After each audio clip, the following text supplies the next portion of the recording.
Hey everyone, and welcome back to another episode of Indie Game Movement, the podcast that talks about the marketing and business of indie games. I'm Andrew Pappas, I'll be your host today, and we're going to be talking about making sense of game marketing attribution. Now, attribution often feels like a black box for indie devs and studios. But honestly, if you're ignoring it, it can cost you time, money, and momentum. So, today in this episode, we're going to break down what attribution really is, why it matters, and how small teams can start tracking what counts, while learning how to avoid misleading metrics, balance the data with creative insights, and make smarter decisions around marketing that actually move the needle. So, that's what we're going to be talking about right here today on Indie Game Movement.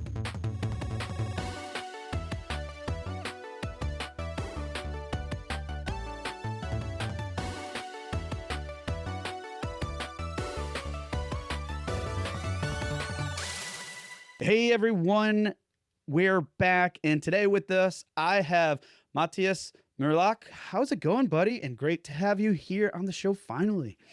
Hey Andrew, it's going great, and yeah, my pleasure to be on the show with you today. Yeah, well, this is an exciting one for me in particular because it's talking about a topic that I care deeply about. And I hope at the end of the show, folks, you're going to care as much, maybe not quite as much, but if you do, great about this topic too. But first and foremost, let's introduce Matthias today because he is the co-founder of Second Stage. And it's a really, really cool platform. I'll give him a chance in a second to talk about it, or company rather. Well, lots of cool things going on there, and a big reason why we're here having this conversation. And real quick, I mean, what Second Stage is? It just specializes in marketing intelligence and analytics. So essentially, short answer for that is like analytics, but again, well, Matthias, go into that in a second. But also, he was the former CMO at Combo Strike, which was what I understand, an agency, a game marketing agency, essentially. And they, led campaigns for international publishers and developers, like everything from like Sega, CI Games, Shark Mob, Tencent, even lots of stuff there. And you've had some involvement with being, a senior marketing manager for Central Europe at Capcom, overseeing a lot of the strategies too and stuff, numerous territories, titles, lots of stuff going on. So clearly tons of experience and a great person to talk about attribution. But before we get into that whole conversation, please, Matthias, share us a little bit more about Second Stage. What is it you guys do? What is it this thing is actually helping us with? Yeah, so I mean, maybe you mentioned like half of my CV already, but I'm in gaming since pretty much I left school, like no university, nothing. I just got into this crazy industry as it was possible in the early 2000s without any idea of what you're doing. And I started actually working for Xbox back then in public relations, then moved into brand marketing, and then now I'm on the more data-driven marketing side, which I always feel is important to mention because I think it's all very connected. And I'm not like, I was many years ago, I was also kind of a skeptic about all this data-driven stuff. But I've seen the light a little bit during my different tenures at what you mentioned, Capcom, and then especially at Combo Strike, where I worked on a lot of global campaigns. And seeing how much of a need there was in this industry, really for everyone, from big AAA companies where you would assume they understand everything they're doing. Oftentimes they understand some things, but others not so much.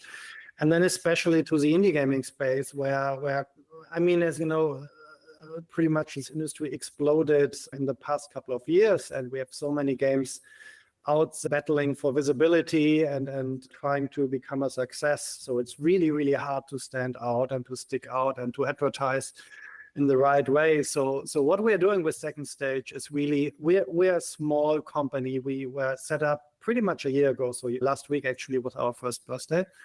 Oh, and happy the birthday. team And the team, yeah, I was waiting for President Andrew. So the team, while I come from the gaming side and some of my colleagues come from the gaming side, the other half of our agency actually comes from e-commerce and the more classical like media agencies around there. And we saw this need for better marketing measurement in PC and console gaming, and also kind of democratizing it and making it accessible for everyone, because right now maybe only the top 5, top 10% are really able to have big marketing teams and their own data analysts and their own tools and really their own tailored solutions.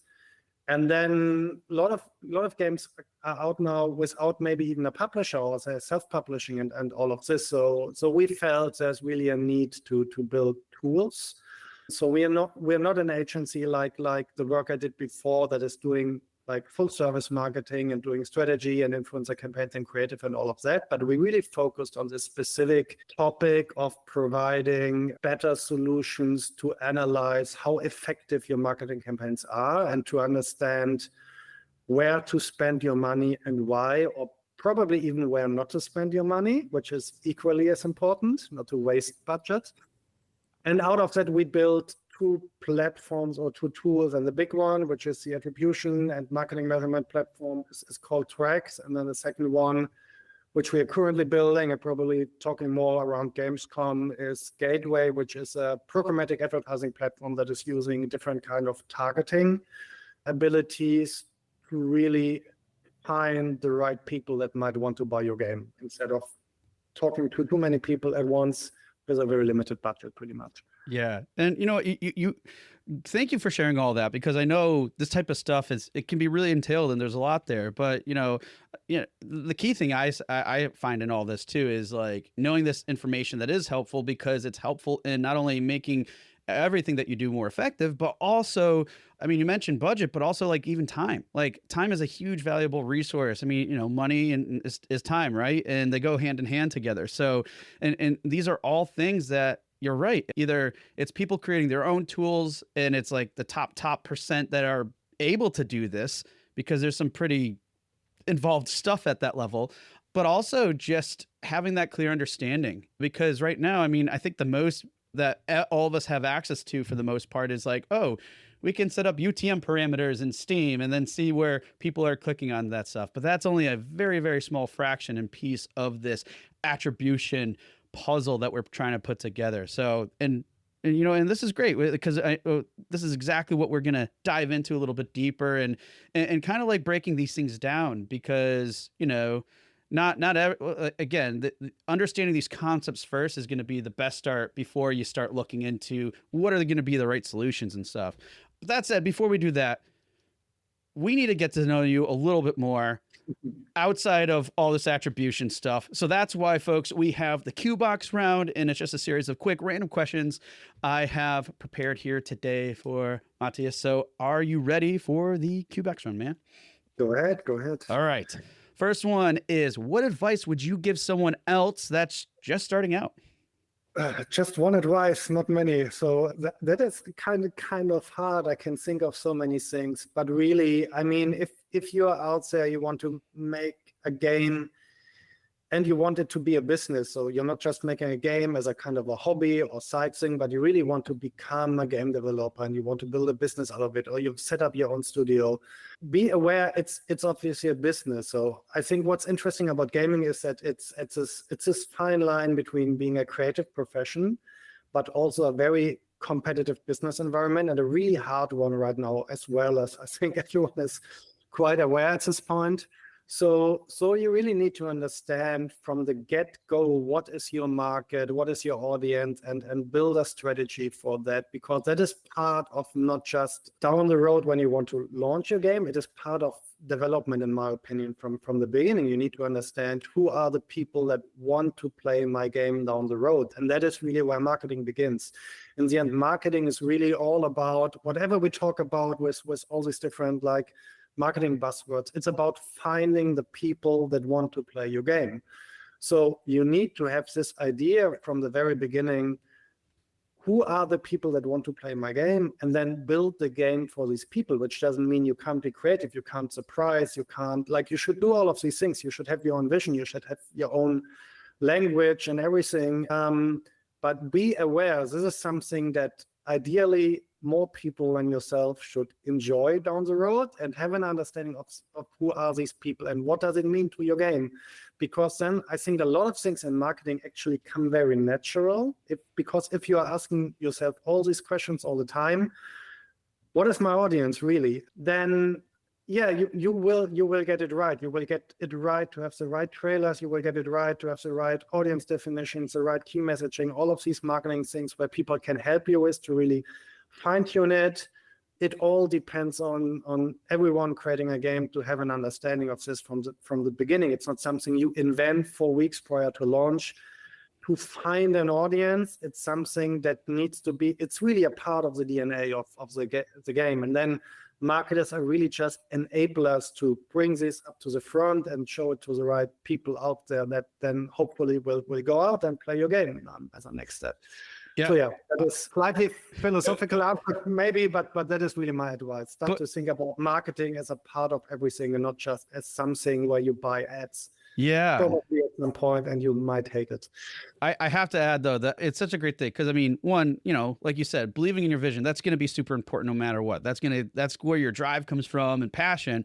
But also, I mean, everything else totally aligns with me, and especially a lot of the work I do, because, you know, when you're saying like like when we talk about marketing, I know it's this big term that like everybody has their own definition for, right? It could mean this X, Y, Z, whatever. But marketing also starts in beginning of the research, and research specifically is just knowing really as much as you possibly can about your audience. And if you think of it this way, it's not much different where you have a problem, but if you don't understand the problem or why the problem is happening and break it down and fully understand it, how are you properly going to get the right solution for that problem?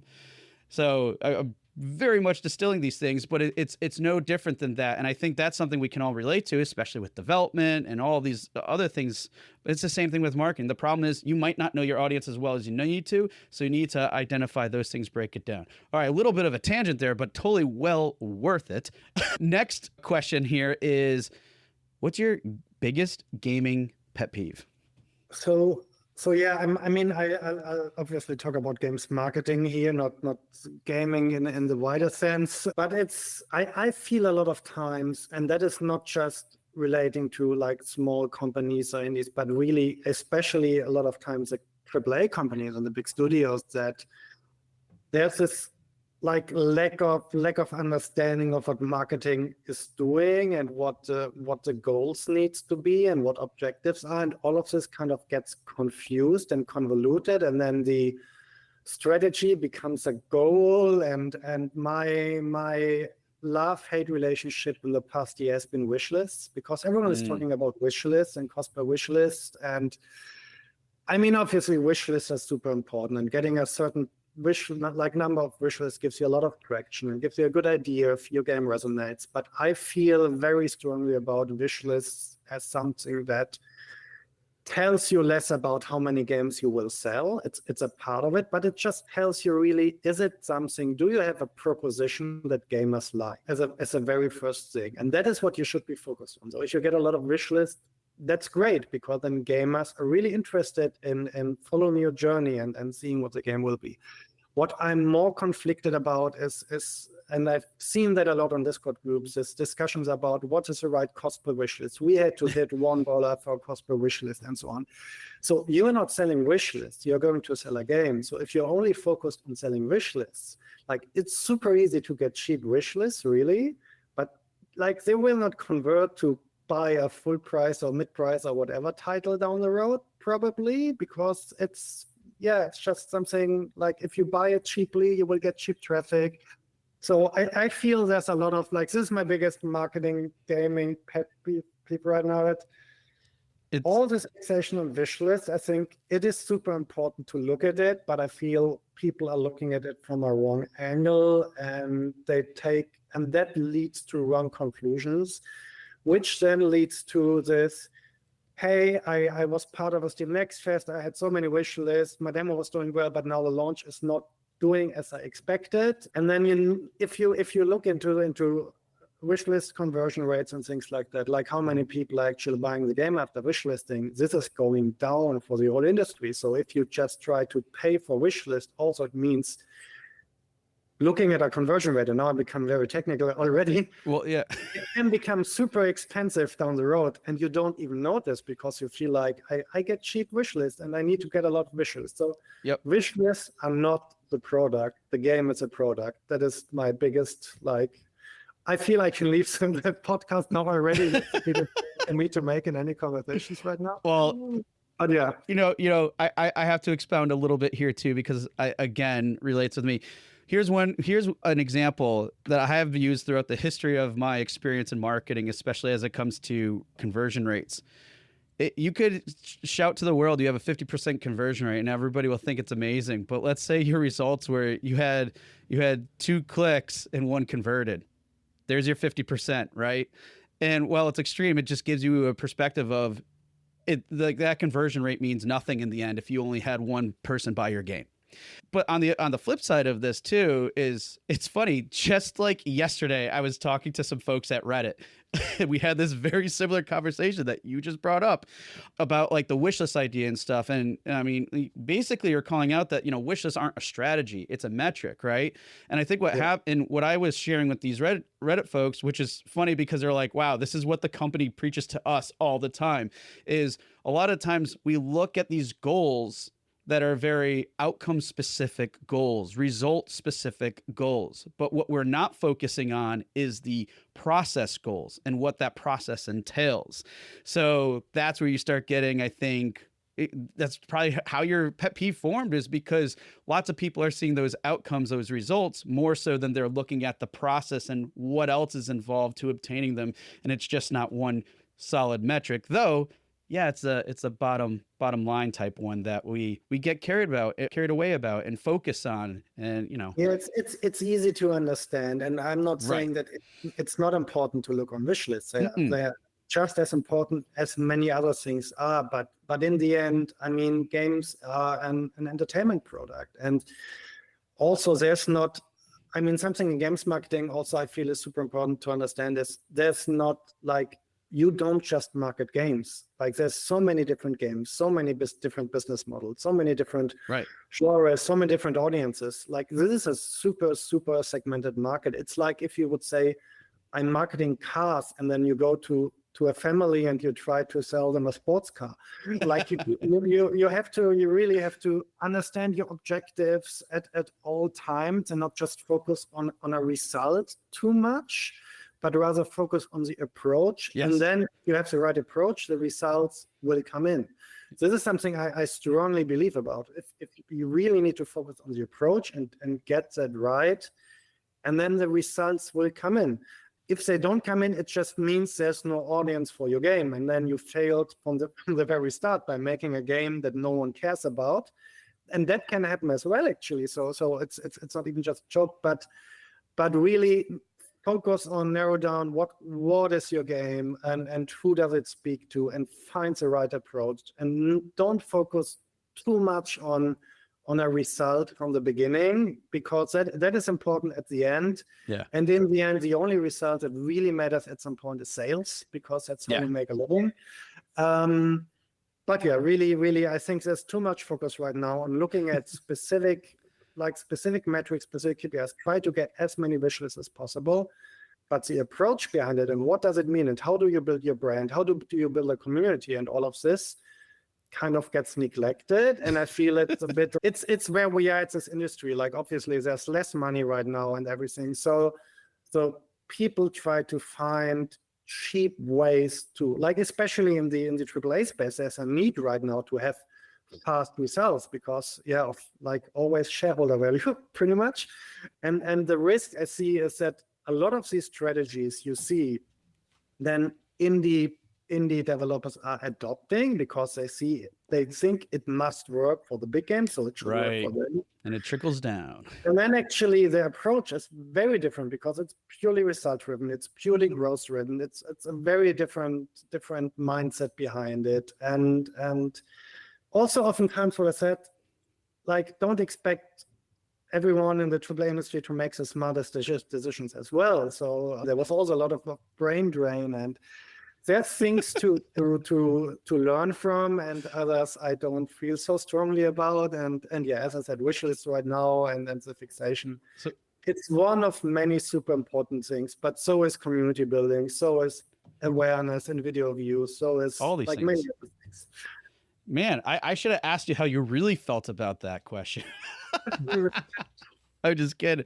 No, that was great. Another amazing, fun tangent because, again, it's all important. You can see this. I mean, these are totally two things that, Matthias and I are on the same page with and stuff. And again, it's like, really, the approaches, they're everything. And, the metrics are important, but they can't be everything. You got to go, you got to balance out the extremes between, those processes and outcomes. All right. Last but not least here on the Q-Box round is the staple here, which is, what game are you playing now? I just started playing Blue Brims after everyone was raving about. I didn't find time. I managed now to play it finally, and it's just as amazing. I would say as everyone was discussing, but also I didn't spend too much time on it. So no spoilers, please. At this point, I didn't make it to the goal, to the final room. And then I was so lucky too, and my accent might have given it away already, to be at the German, which is where I'm based, German Switch 2 experience event a week ago. So that was great. I really, really like what Nintendo's doing. I love the Switch in general, and just the general hybrid experience. And I grew up with Nintendo games, so it's a huge sweet spot. Oh, but yeah. Being at this kind of event purely as a consumer, and playing Donkey Kong Bonanza for the first time, and Mario Kart World and all of this. It's super exciting. I can't wait. Today for weeks is launch. So well, hey, I know you posted, I think it was on LinkedIn, that you had a pic of you holding it, and that you could see the expression in your face, how excited you are just to have that Switch 2 in your hands. I look like a school kid. You did. Much. Yeah. I loved it, though. I loved it. I'm like, I can't show this to my kid because he's going to think that you can get him now, when I explicitly told him it's pre-order. You can't get it. I have a young daughter, and I didn't tell her where I was going. Like, she had to go to see her grandma for 2 days, and grandma didn't want to be tortured with. Yeah, we went to Berlin to play Switch 2, and we didn't tell our kid because I was like, no, it's not fair. So yeah, for weeks, and then she can play Mario Kart with this as well. You know what? It is fair for you and your partner, because that way you don't have to deal with the constant requests. We love kids, guys. Just, there's moments like making nonstop demands for gaming consoles. At any rate, all good stuff. Well, hey, glad you had a chance to play that, and hopefully you could dive in more. And folks, remember, no spoilers, please, because you want that full experience. Okay, speaking of experiences, let's get into this attribution talk. And as I led in with the intro, folks, that's what we're here to talk about. But specifically, just making sense of attribution, game marketing attribution. So to kind of kick things off, Matthias, what do you think is the biggest blind spot that indie studios have when it comes to, marketing their games? Because I'm sure there's lots, but what do you think is the most important or biggest one? I mean, when it really comes to the biggest one, I think the biggest blind spot, not just indie studios, but maybe especially, it is like what dollar or euro or whatever I spend is bringing in results, really. Like, what makes a difference and what doesn't. That is really, really hard to understand. And marketing always had this answer of what many, and I as well, call bullshit terms, like this kind of, you have to have an holistic approach and all these kind of buzzwords. I mean, that is all true. You have to do a lot of different things in marketing, but really understanding what makes an impact, what is the strategy, what are my objectives, and then finding the answers to this. That is really hard, and that is what brought me personally from working on Capcom games. And I'm a huge Capcom fan. I love the company. I love the people I worked with there. But when I worked on Resident Evil and Monster Hunter, I always had this, like, once a year I had this identity crisis where I was like all of these things are doing, all of these huge budgets I'm spending, what is the actual impact? Or are people just buying Resident Evil because they bought it for 20 years? And that's exactly what brought me to the agency side again, and in the end led me to starting up my own company together with a couple of friends, because it's super important to understand really what what makes a difference. And that is a big blind spot, I feel, really, is that many in gaming are trying out a lot of different things, and sometimes you see that something sticks or you get better results, but if you do a lot of different stuff and you have to, then it's really difficult to understand what works and what does not. Yeah, you make some great points here, because like even what we were talking about earlier in those tangents totally relate, because it's like if you're coming into this thing without that clear understanding, or what is it you're trying to do, like outlining what those objectives, outlining that strategy. And folks, just for clarity's sake, a strategy is not a plan. A plan, it has the outline, the beats, whatever else, those activities, right? The strategy is more of like kind of this thesis and idea and concept that relates to, let's say, your audience, relates to your vision. So that's important to understand. And when you have all these understandings, when you start doing these activities that a lot relate to the how and the what more so, then you can get more clarity behind these things. But when we have the lack of that understanding, it just makes it that much harder. And then we're kind of flying in the blind, and that's yeah, it makes complete sense for why you can see that as kind of the biggest thing, is that lack of understanding, because we're so focused on like the actual acts of doing these things as opposed to understanding why we're doing them. Because how many times do we see like, oh, this person's TikTok went viral, and TikTok's now the thing to go to, or just pick something out of a hat, right? And then, but it needs to, and there's lots of ways to look at it too. It needs to make sense for your game. It also needs to make sense for you, but that's kind of in a different area and topic. But these all things are very important, and why you need to understand, because if you don't, it just creates a lot of unknowns and makes it harder. And for me, really, what I see a lot is understanding from the strategy, building a good strategy, and then understanding for the different things you will do in your marketing campaign. What are my objectives? What really is what I want to achieve with a marketing activity? Because I see a lot of push towards purely these conversion goals, like really like trying to run a user acquisition campaign as in mobile gaming or anything like that for a game that is $20 is not going to work. And then if you just put everything in a blender and then you want to take some like end result, and it doesn't compare. Like it's comparing apples and oranges. So you need to understand, hey, with this initiative, my objective is to drive awareness, to drive trailer views. With this different activation, my objective is to drive demo downloads. With this activation I'm doing, my objective is to build a community. Instead of just, and again, I'm not saying that doing it is wrong, but I feel a lot of people are now just following the playbook by, there's a Steam sale or there's a Steam Next Fest.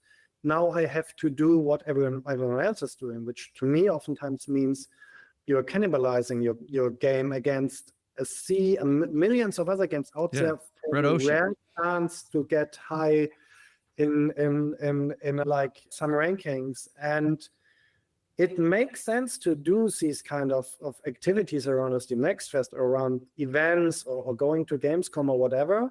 But you really need to understand, and you really need to make a strategy beforehand. What does it mean for your game? What is your objective? What do I want to achieve? Demo downloads? Do I want to achieve like trailer views? What is really the right like milestone in my campaign? And then based on what you want to achieve is what you should do, what kind of execution you should do. So have a strategy, come up with the right objectives, and then pick one of many different tools that are available in marketing, and don't just follow a playbook as many are doing right now. Yeah, like you got to work with not only your means, but also what makes sense for you, your team, and obviously the game. Because if you just do the same thing that everybody else does, you're not going to stand out. It's just as simple as that. I'm curious. A lot of what we're talking about here totally relates to attribution, but I'm sure some of us here might not know what attribution is. Have met lots of people. So what exactly is attribution tracking? And in the context of course, game marketing, and why should we care about it? So maybe to give a wider picture, is attribution tracking, or attribution is like common standard in e-commerce and marketing since many, many years. Just gaming is very unique because what attribution means, or some call it marketing measurement or attribution tracking or just attribution, what it means is you can, in like high level language, you can attribute or you can connect a sale to an ad impression or an ad click. So hey, someone clicked on my advert or clicked on my whatever it is, like link in a influencer campaign, or what usually it's an ad campaign, and then they buy the game. And this is what means attribution. I can find out, I have actual data who or what, from which markets, from which media channels or media executions I'm doing, are the people that are buying my game. So in a more real life scenario is I'm running a campaign in US, UK, France, on Meta, on TikTok, and an influencer campaign. If I don't use attribution tracking and I do all of this at the same time, I know later down from Steam, I have that many users that bought the game from these markets.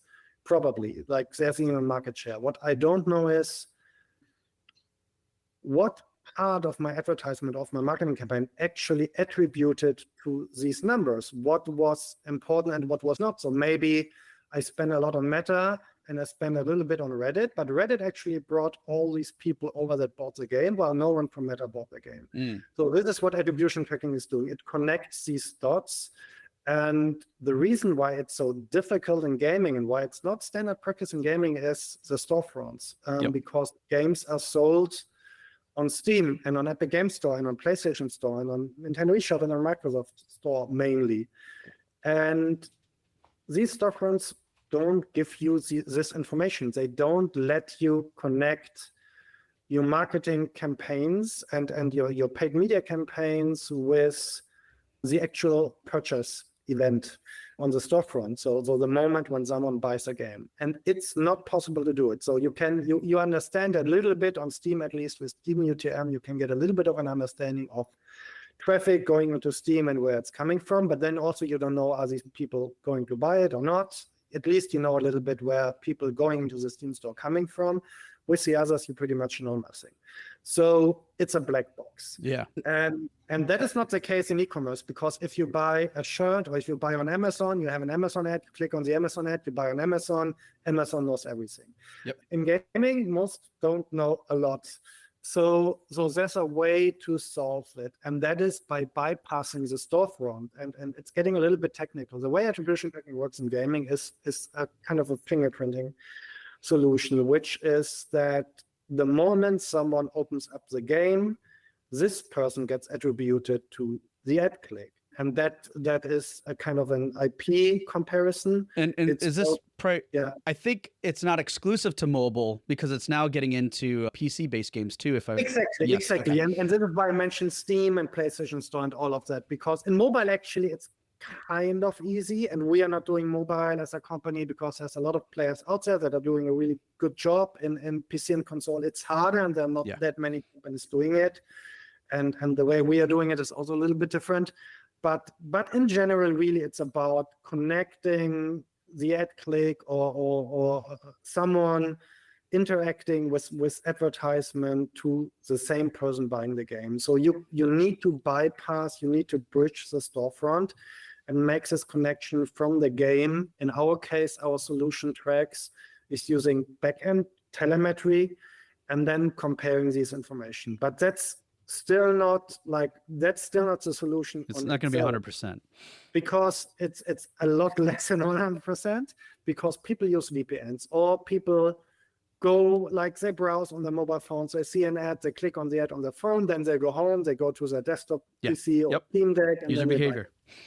So at that point you lose the connection. And then there's also a lot of other things we have to consider, like GDPR, which is super important. And we strongly believe, and I personally strongly believe in data protection and all of it. And so this also is a part of it. So that means you have to create statistic models, pretty much probabilistic modeling based on a lot of different data touch points. So what you do is you collect a lot of different data from media campaigns, from website behavior, from the attribution from the game that is not personalized, and then you create models that explain user behavior. And then based on the actual data you have from the attribution tracking, you can create this additional modeling on top that makes it a lot more accurate. And that is how pretty much measurement in modern online business needs to work and modern online marketing needs to work,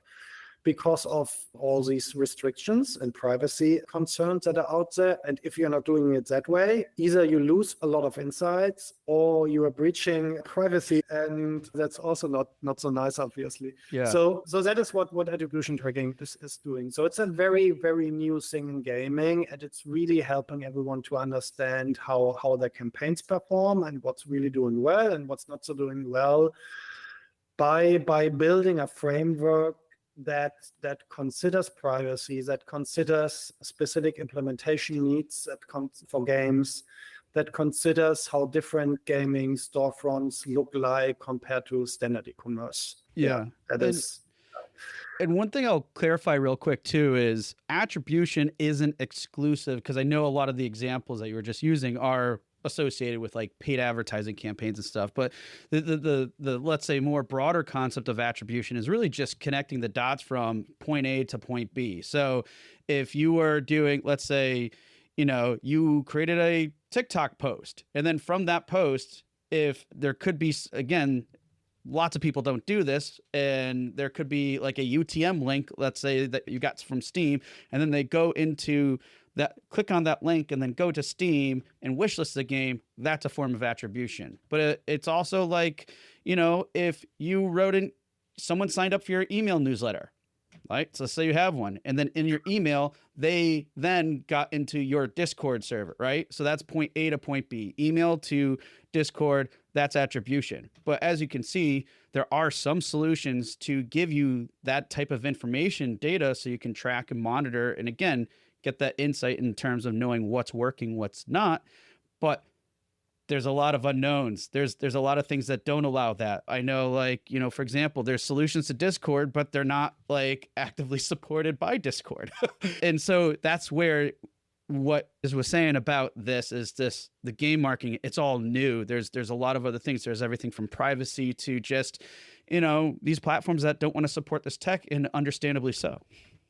I mean, it's quite complex, quite complex actually. So I think what's really important is not to look at attribution as a standalone thing, and that is what is happening sometimes as well, because it's a little bit mystery box. But what's really important, and that is what we build with Tracks, with our platform, is understand attribution as one additional signal, as one additional data source that helps you to make decisions. But everything else is also, like, you need to bring it to a high level, you need to understand the customer journey in marketing. That is really what it's all about. Understand where to find your audience, what is the right targeting, all of what marketing is doing from the get-go, and then understand how is my potential customer behaving, and what are the motivations, what is the general, like, where do they like to buy their games, to put it in simpler terms. And where do they read about games? Where do they consume about games? Where do they watch, like, new videos? Where do they talk to other people too? Reviews, and where do they talk to other people? Understand where to find these people, and then try to figure out what are they doing in the process of buying the game? How do they get more information? Do they go to your website? Like, ideally in marketing, you want them to follow your user journey. That is what you set up in marketing, that you create these beautiful landing pages. You create a Steam page with a lot of information because you want people to read this and look at the trailers you create and look at the screenshots you've created, because you want to give them this ideal impression of your game. So you need to make sure they follow this customer journey and across these different marketing key beats, and then really understand what works and what does not. So we can always talk about all these marketing terms. And this is always, I feel always a little bit in marketing when you talk to marketing specialists. I have just been to a big not gaming marketing convention, we all act like we are lawyers or medics or something. Like we make up all these marketing terms.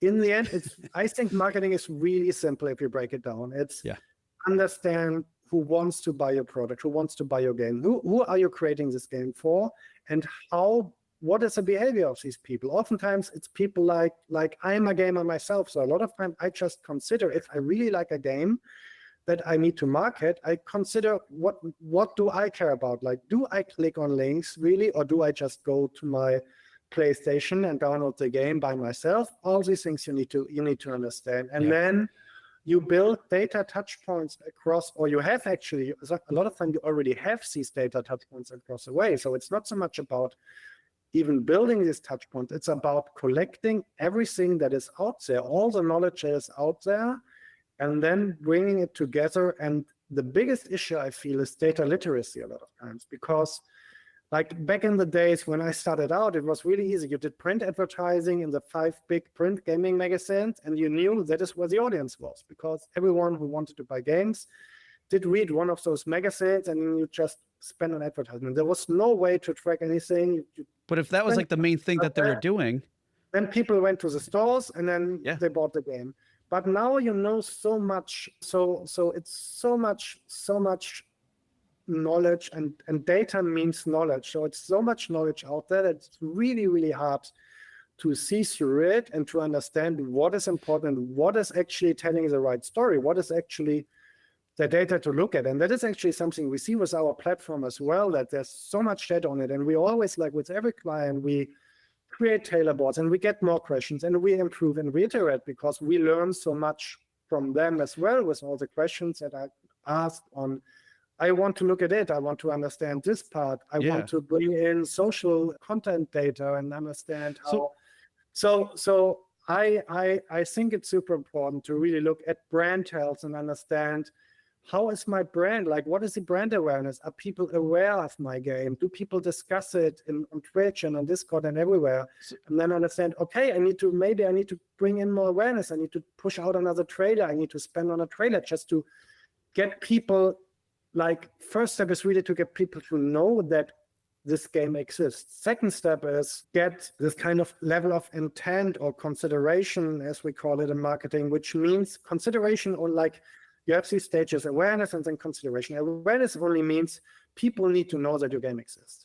Consideration, the next step is people need to learn more about your game. So you can do a lot of different things. You can build great landing pages. You can create specific trailers. And one example, and I mentioned I like Nintendo games, but also I really like how Nintendo, as backwards as they can be sometimes, is doing marketing these days, because they have these super, super strong brands. So they don't need to tell anyone what Mario is about. So what they're doing now is really first announcement, there's a new Mario game.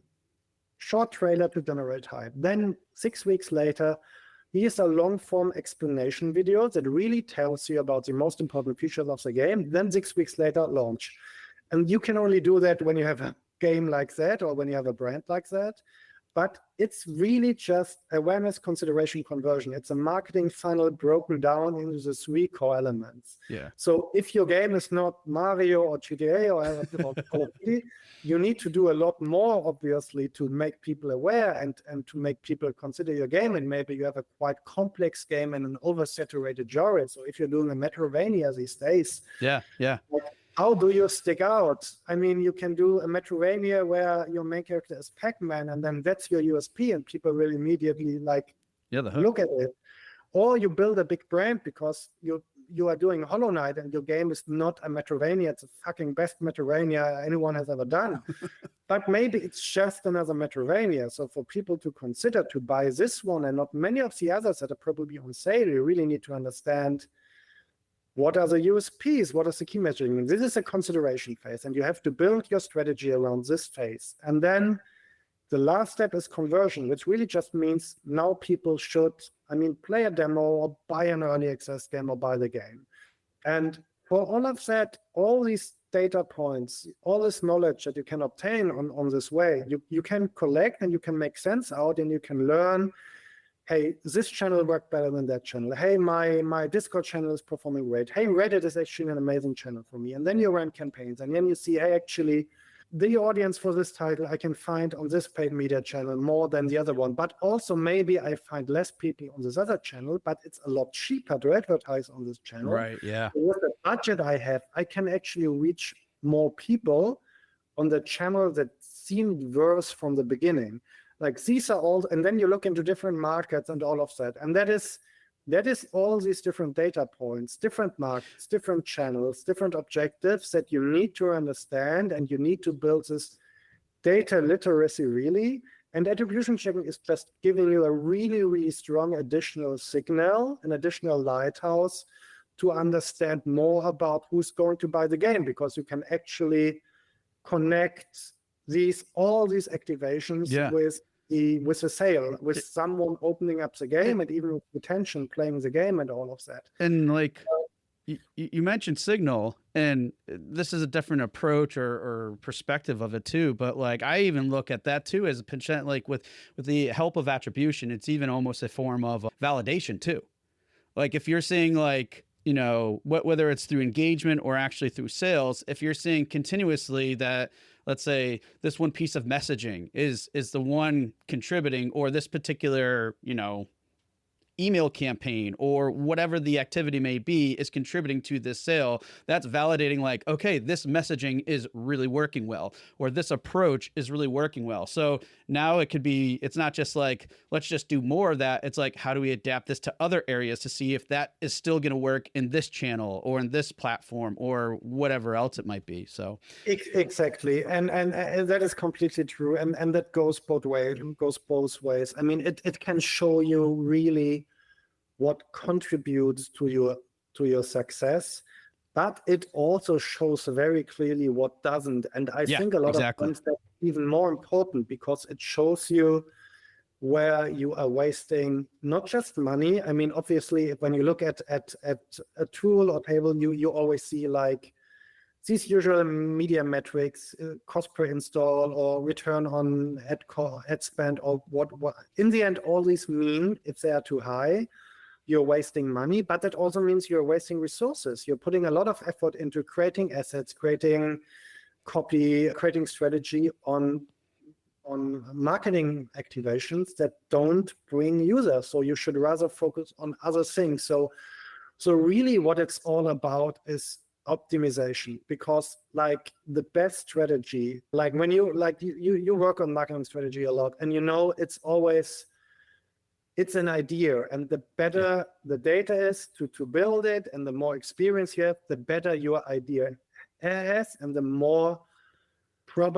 higher the probability it will succeed. But still, the moment you're launching your game or you're running a campaign, this is when you start to talk to actual people. And that is something I feel like, especially since I come from a very data-driven background, I want to emphasize is all these numbers mean people. Thank you. And I love going to Gamescom, not E3 anymore, sadly, to these type of events, because like when you create strategies and then you create personas and all of these things you do in marketing, I find it very liberating once a year to meet the people that play the games and understand it's about community a lot of times. And it's about passion. And when you look at yourself, I think everyone who works in gaming because we love games. I don't think otherwise he would work in, I don't know, like health or other industries probably that pay better. But if you think about what makes you excited about games, it's a lot about it's specific features, it's heritage, it's community, it's all of this. So even if you run a user acquisition campaign, this is still part of it. You don't run a user acquisition campaign isolated from the people that are supposed to buy the game, obviously. It's not a bot going to buy the game. So understanding this whole customer journey, understanding your audience, understand how they will behave, and then creating this strategy, and then validating the strategy and optimizing towards the actual, like what is always called performance. It's always this very kind of artificial terms. Performance also means this is what the people are actually doing. So validating how what you set out to do connects with the people that should buy your game, and how they interact with your campaign and how they actually then buy the game or not.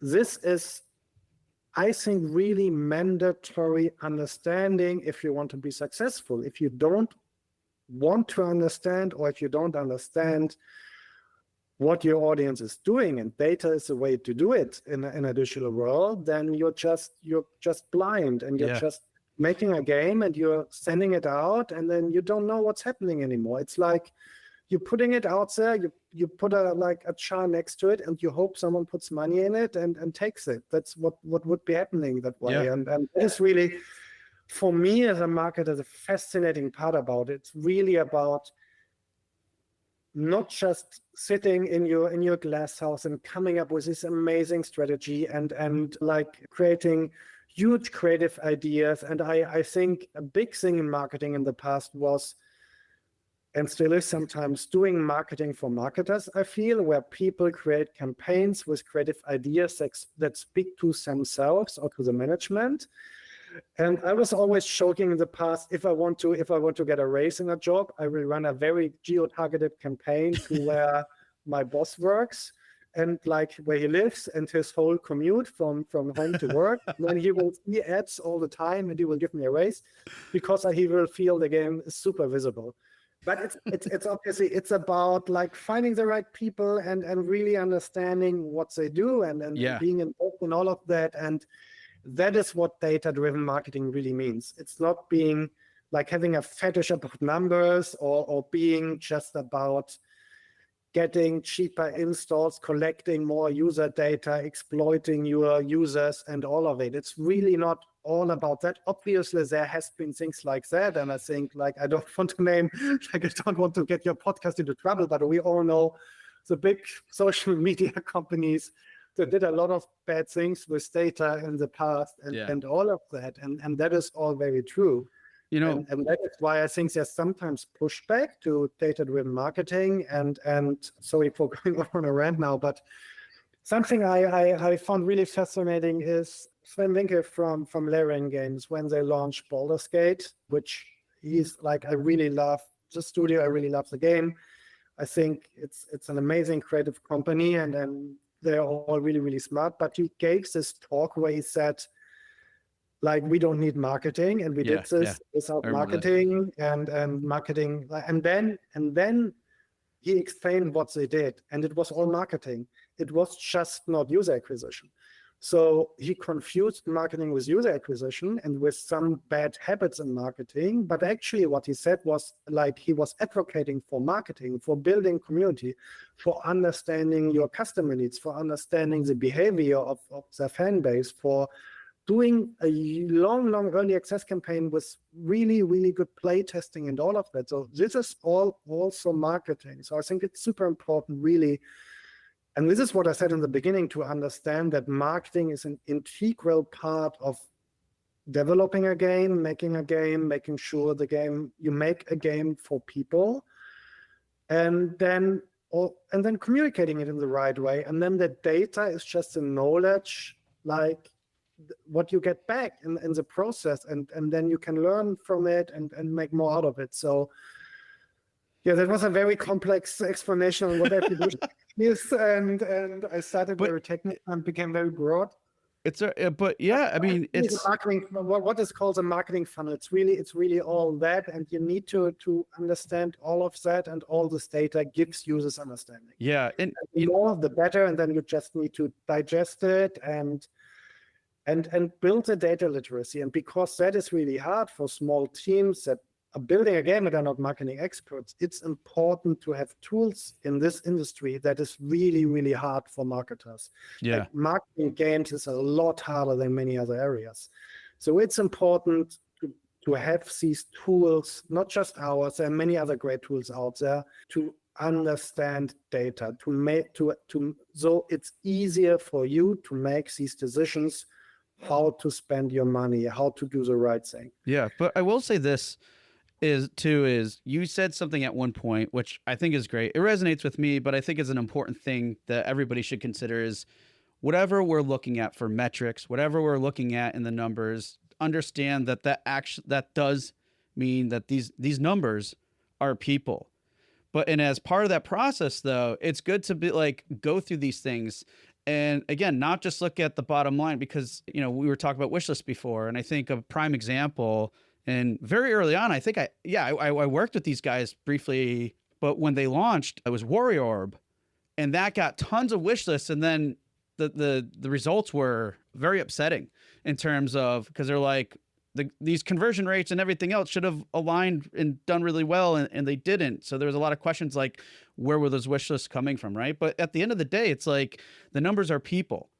And if you look at it from that perspective, which you were talking about earlier too, which is basically like take that empathetic approach to your players, really understand what they are. So if you're, and this is a good way to, let's say, very loose attribution here. And let's say if you don't have tools or resources or the funds to get a little bit more technical, it's then I would say it's just a matter of look at what the results are, look at what you can track, even if it's manually. So if you're making social media posts, if you're doing these other types of things, you're getting engagement, people are talking. What are they saying? What are they commenting about?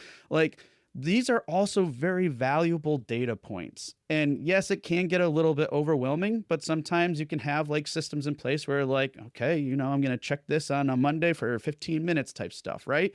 Really simple stuff. But the more you understand these numbers, these engagements, or all the fun terms that us marketers like to use, it's starting to give you that clarity. It's starting to give you that insight. And I think it's going to just further help inform you on what is going on. Maybe you might not have the entire picture, but like you said before, Matthias, is, it starts with this strategy, which is essentially this idea. And then you're just going along that journey, being mindful of the player's journey too, and then starting to refine that idea, starting to make it sure that it's a little bit more focused and honed in. And each step, each thing, and each of these numbers, and when you look at them as people, is just going to give you that much more information, and also broaden your perspective, broaden your mindset in how to apply these things. So. And maybe this is my 2-minute advertising slot now for what we are doing. But I think what's equally important is it needs to be easy for people in this industry, because like what we said in the beginning, like usually you don't have big marketing teams, you don't have this kind of expertise, you don't have a big BI or data analyst team. So you need to be able to use tools to do some of that work for you, and that obviously doesn't mean that AI is the solution to everything now or anything, but it really means with data that what we are doing, for example, with tracks is combining all of this information on marketing campaigns, on anything you're doing on the marketing side into one dashboard, and really showing you the impact of everything, regardless of if it's a paid campaign, if it's an influencer campaign, across the whole marketing journey, making it easy to understand what works and what doesn't work on a glance. So you don't have to go into like all these different platforms, Reddit, Meta, manually, then go in an influencing campaign and then try to make sense how it all compares, because everyone is using different metrics, and it's really hard to compare this stuff, and it's a daily chore to do it as well. So you need to have a tool that is doing that work for you, and then you can just log in and check if the trends are looking good, if still like everything like moves in the right direction, and more people get interested in your game or see your game or probably buy your game down the road. And then the other platform we are doing, Gateway, it's a similar approach that like advertising is hard, setting up campaigns on the advertisement platform, and especially programmatic, which gives you ads across the web pretty much and outside of social media channels. It's really difficult to set it up if you're not a specialist, and to get a specialist costs money and all of that as well. So, and then oftentimes people like just click on targeting gaming in these platforms, and then gaming for these platforms actually is mobile gaming, it's gambling, it's everything. So you get traffic on terrible websites and that don't bring you anything. It's really just wasted budgets.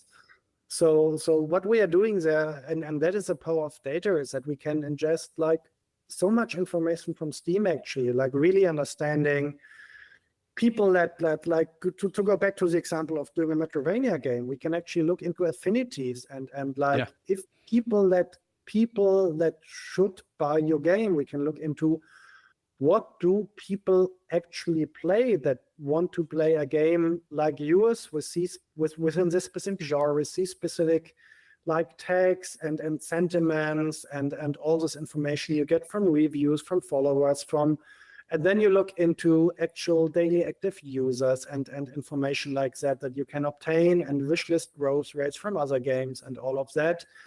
And out of that, we create a model, actually, an algorithm, and that's all automated, where we can identify who to target based on what games are similar to your game and are actively played within a specific time window. So we are not targeting people that played a game 5 years ago, but now moved on and don't play games like that, or they play completely different things, or they just don't care. We really can look into a window of people that play exactly this type of experience for many hours. And then we can target specifically people that play an experience like yours for many hours, and only those people. And we can't tell you exactly what a cost per wish list is, because that is honestly black magic anyway. But what we can tell you is these are the right people that should be interested in your game, and we can send them to your Steam page. And then they might want to read about it and wish list and buy the game and do all of these actions because they are people. But then it's also up to what your game is. Like, we shouldn't also forget in marketing, and I don't think we've mentioned that, like, the biggest part is still the game. Like, we can do as marketers whatever, as great as we can be. If your game is not convincing, marketing will not sell it.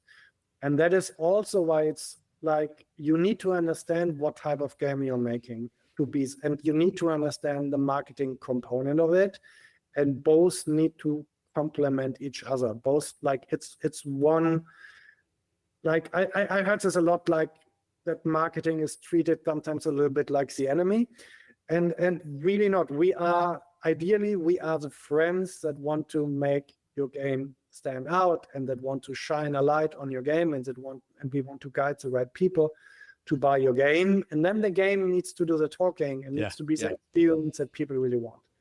Yeah, it just needs to have that, again, that clear vision, and be able to clearly convey and communicate that vision in your media assets, or your screenshots, in all the imagery, the trailers, even how you're talking about your game, and what other forms that you're communicating it. It really comes down to that as well. Well, I know we're definitely on time here today, but lots that we dove into and expounded on. What are a few tips or suggestions that you have for listeners today based off of what we chatted about? I mean, again, going back to what I said initially, start early, have a good idea, and get someone. If you are not a marketing expert, get someone to help. And that doesn't mean spend money on it immediately. It might just mean there's a lot of great Discord groups out there where people are supporting each other, and I can't now, like, I don't want to name just one of them and then forget about others, but maybe you can add some in the comment section or anything like that, Andrew, because I know you're quite invested in these circles as well. Yeah, reach out to me, LinkedIn or something. I'll connect with you, and I'll give you a bunch depending on what you're looking for. There's many people that want to help. Go to events, connect to people. Don't just talk to, if you're a dev, don't just talk to other devs, but talk to others in this industry. I think it's really helpful to open your mind and to get a broader understanding. And then start. I think what's really important, if you want to create commercially successful games, get some analytic tools. Like, there's really great tools. Like, I personally like Gamalytic a lot, which is a really the free version is already great, and even the paid version is quite inexpensive. And it gives you a lot of data on, like, you can just browse through different games on Steam and get a lot of data on different games. And I think it's really helpful just for you to get an understanding on how games are actually doing and how they're growing and how day one looks like versus long tail and all these things everyone always talks about. Like, just look at games and how they're performing. Game Discover Co. is a great newsletter I think everyone in this industry should read, because it gives a lot of insights on what makes games successful, both on a really data-driven perspective, but also sometimes really just looking at specific ideas and features and creative approaches that resonated well. So just try to be very open-minded and take in as much as you can, not just about game features and game mechanics, but about games. Like, there is a magic behind good games when something is fun. I think everyone knows when you play a game, especially when you're in this industry for a long time. And I also reviewed games back in the days, you start to become this kind of social media spoiled negative person who just sees flaws and starts to pixel count and frame rate and look into frame rate drops and whatever there is. But there is this magic when a game just puts you into the state of flow where you just enjoy it, just enjoy playing it. And